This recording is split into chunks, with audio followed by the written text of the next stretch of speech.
coffee with AJ Allegra from the Nola project. AJ, thank you for popping in St. Rock and having coffee with me today. I really appreciate it. Thanks for having me. Absolutely. It's wonderful. I know you're busy. You got a million things going on. You got all kind of different projects happening. Yeah. If you will. So, Nola Project, we're a theater company. So you don't have like a theater? We don't have a theater. Y'all don't like own the sang. We don't have a theater, no, yeah. And you know, owning real estate in this town is pretty tricky right now and very expensive. Yeah, so, no, the Nola Project has been around since 2005. Okay. We actually formed... August or pre-August? I'm not kidding you when I say we formed 3 weeks before Hurricane Katrina. Okay. Our first show went up the second and third week of August, and the final weekend of performances was blown out by the storm. Man. So that was bad timing. So you know, we started off with a little bit of a So trip. then it was several years probably before you got back to. It was actually we were back at it by May of 2006. Okay, So, all right, that's pretty good. And we were in college at the time, so our company was formed by a bunch of graduates of NYU Tisch School of the Arts, which is a popular theater school up in New York, and so we came down here and started performing during the summers between our school years.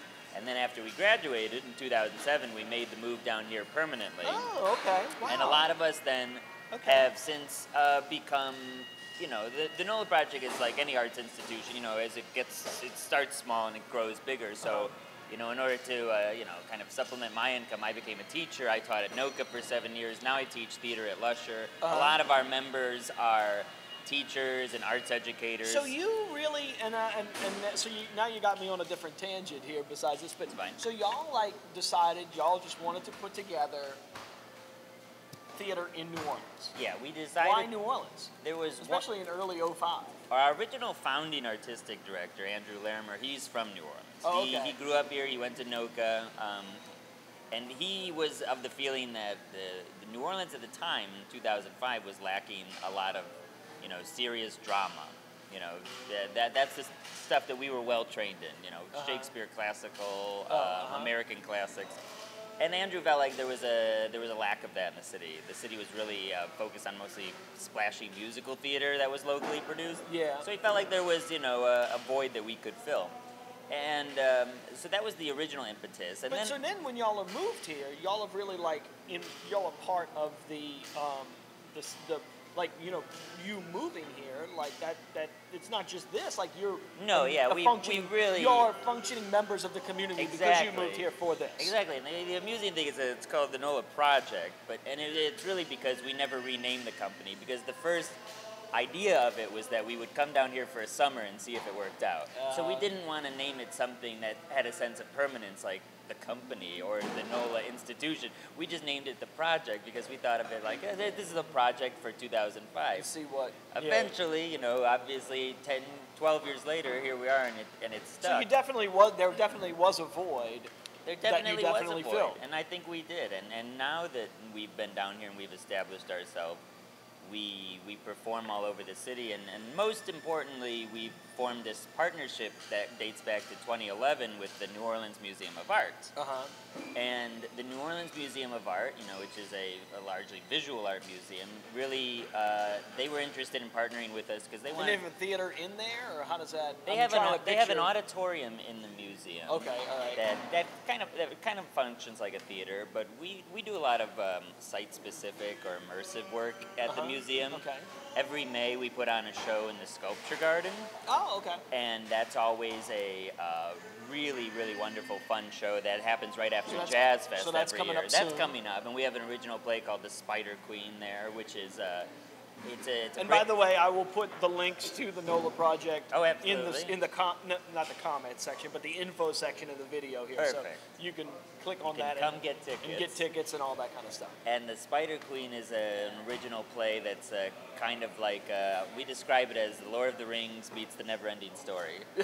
So it's high fantasy. Lots of big puppets, lots of mask work, so that'll be outside in the Sculpture Garden. Which if you've never experienced the Best of Sculpture Garden, you need to go. It's free. It's open every day of the week. And then if you've never experienced it at nighttime, which most people don't because it normally closes at 5 p.m., you can come experience a show of ours in the sculpture garden. It's really fantastic. It's a really magical setting. And then we've got this other show called... Yeah, because you said you were into Shakespearean drama. Yeah. And so then you bring me this. This doesn't look like Shakespearean drama. Oh, this is the start. You start small and then you work your way up to Shakespeare. Yeah. So this is Oscar and the Countless Costume Changes. This is Oscar and the Countless Costume Changes. Okay. This is the Nola Project's first ever theater for all ages project, which is to say that most of our shows throughout the regular season are geared towards adult or at least teenage and up audiences. Mm-hmm. This show is specifically our first show that is designed to be entertaining for kids age 3 to 13. And it's a show that is performed every Saturday in March at the Museum of Art. And it's also a show that after that so you got a few more Saturdays. You got a few more Saturdays, but after that, it's a show that we plan to have an extended life. If we need to continue it, because you're kind of like bringing in you're starting kids off small, exactly, and introducing them to theater. And we also plan to bring it to schools. In fact, the school that we're right across the street from, we're going to go there at the end of this month and perform it at the school. So schools can contact us. So if you're interested, you can contact us through our website. If you want us to bring the show out to the school. Oh, okay, all right, cool. Because it's a small show. It's designed to it can play anywhere. Okay. And it's a nice message for kids. It's a my wife's a teacher, so I'll have to let her know. Absolutely. It'd be kind of fun. She teaches down in St. Bernard. Oh, we'd love to go there. The parish. Yeah, the parish. Yeah. But it's a good show. It's a 3-character show all about a first grader who is putting on a show that he has written, directed, produced, costumed. He's done everything but the score. And it's about a knight, a dragon, and a princess. And his 2 best friends, who are a boy and a girl, both are the only kids that end up auditioning for the play. So he expects great things, and then he has to, resize his dreams a little bit. Oh, okay. And so he cast the girl as the princess, he cast the boy as the dragon, and he cast himself as the knight. And throughout the process, he realizes that the girl is really having a difficult time playing the dainty princess like he wants, and the other boy is having a really hard time playing a ferocious dragon. And eventually, the boy starts telling the girl, well, I think it could be done like this. And the girl starts telling the boy, well, I think you could play the dragon like this. And in the end, he ends up switching everyone's parts. Switches the parts. And I think, and the idea is that it's a really, it's a fun way, if there is a message for kids, it's just the sense that, we don't have to confine ourselves to the typecasting norms and, the gender norms that society puts us in. It can be fun. You can play, if you're a girl, you should absolutely be able to play the knight as well as the So does that go back princess. to your, so does that go, and then does that go back to the theater that, gender roles were swapped in Shakespeare's time? I'm thinking about you when you say that, Well, I think, or no. I think, theater... No, I brought you somewhere different, huh? No. Theater historically has always been a male-centric art form because the women in Elizabethan era legally were not allowed on the stage. You see Shakespeare in Love, very great movie about that. But, so men have always played women. Yeah. Men have always played, drag and cross-dressing has always been theater historically. A staple of theater. But women, playing men is often a thing that we see in schools, often of necessity. I'll direct a production of Guys and Dolls at Lusher, for example, and I've got 40 girls to try out and 15 boys. Yeah. And I'm supposed to have an even number. It's Guys and Dolls, so I need to have as many gangsters as I have hotbox girls. And so what happens is, in a lot of time in schools, you end up casting the girls as boy parts, but almost in a conciliatory fashion. Right, I'm sorry, but I need you to play I need warm bodies here. Yeah. And I've always been a big fan of making that, an open opportunity thing, not a conciliatory thing.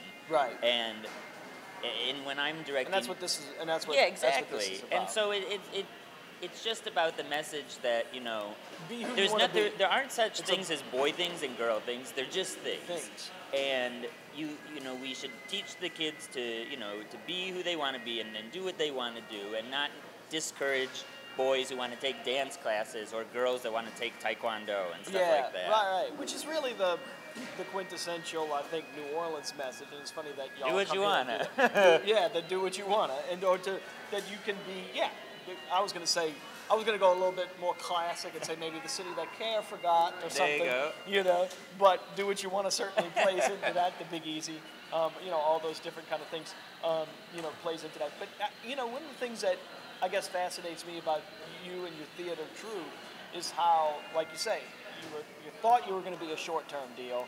Now you're clearly a long-term deal, and that you know, like that you're bringing in, you know, like into the city super talent from New York. You know, like you're a classically trained actor, whereas you know it's surprising that New Orleans can attract your caliber of training to the city. Because this city really, the theater scene here, and I grew up here, I've always kind of like, I'm really just by doing the shows here, really starting to be like, oh, whoa, there's like a lot of theater. Yeah. And so we've been, thankfully, I'm not trying to twist your arm, but usually people give me free tickets. And I will. Yeah. And so, but that's dragged me out to the theaters, and it's so awesome.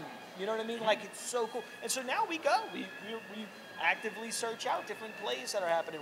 We sponsor the theater at St. Claude across the street. That's wonderful. You know? And so, like, Jim. we've really, with Jim Fitzmaurice, we sponsor his theater. And so, like, I've really kind of gotten much more active in it as a, I don't want to, believe me, I'm not any philanthropist or anything, but you know, You're a patron, though. A patron, as much as I can be. But I just the theater scene here is it's quasi underground, but it's not at all, and it's very it's very good. It's got a lot of depth. It's got a lot of awesomeness. Yeah, the theater scene prior to Hurricane Katrina. You know, was based in a couple of major institutions. Le Petit in the French Quarter, I know Southern Rep. Southern Rep. They were based out of the Canal Place for many years. And then, you know, the Anthony Bean Community Theater has been here for many years. The colleges had, because I remember going, when you say Shakespeare, you're talking about that. They had a Shakespeare week or something at Tulane that we used to go They see still plays. do. They still do. Yeah, that's the Shakespeare Festival at Tulane. Yes. And they perform, and we always usually partner with them and do something small this summer. This summer they're doing a production of Taming of the Shrew they're doing in the Round with all the lights on. It's like very anti-theatrical, but they're doing it and they're bringing it to prisons with Cripple Creek Theater Company, and they're partnered up with that. And so they're bringing it around to prisons because, you know, and that may sound weird, but Shakespeare in prisons has become a really popular tool for educating and getting the prison population to be more literate and more mindful, and you know, get them to, you know, kind of connect with their humanity a little bit more. Wow. Yeah. Wow, that's like serious stuff.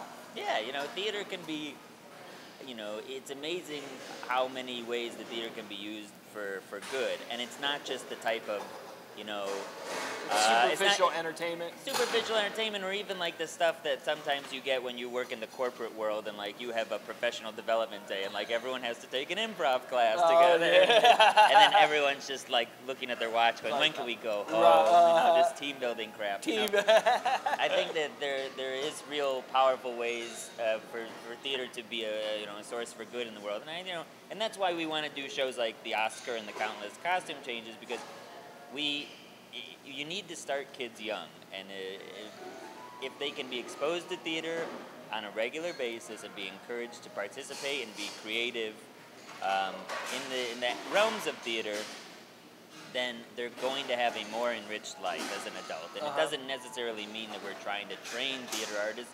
It means that we're just trying to engender support for the arts in a very artistic city that depends on that sort of support. Well, and you know, now that my son, I have a 1.5-year-old son, So we'll have to bring him to come see this. But he will disrupt it, but whatever. It is fine. It is a show in which we totally understand and expect that. And so he's going to love it, because we actually bring him to go see plays that Jim does. And you know what I mean? I bet he loved The Killing of a Lesbian Bookie. Wait, did he go see Killing of a Lesbian Bookie? Wait a minute, did he do that? Did we bring him for that? I know we brought him for his Christmas show, and we brought him for... he was a newborn. He was a couple of weeks old, and we brought him to be a New Orleanian. Oh, good. So he was sworn in. He was sworn in right there at birth. Right there. And so, but no, I don't think we brought him to a lesbian bookie. I think we had a babysitter. I imagine the title might signal a call to a babysitter. Yeah, exactly. That was a good one. It was oh man, wasn't it? All right, cool. So Oscar and the countless costume changes. I'll show everyone this again. The link will be down below. It's running for the rest of the month. It runs for the rest of the month of March on Saturdays at the Museum of Art. It runs on Saturday afternoons at 1 p.m. Cool. And the links will be there, and then all of the other stuff, the sculpture garden stuff, and the rest of the stuff you're doing on your website, links below. Absolutely. AJ, thank you so much for coming, man. I'm always super interested in this, and you broaden my horizons on what theater is like here. So happy to do it. Take care, man. Have a good one. I'll see you in the show. Cheers.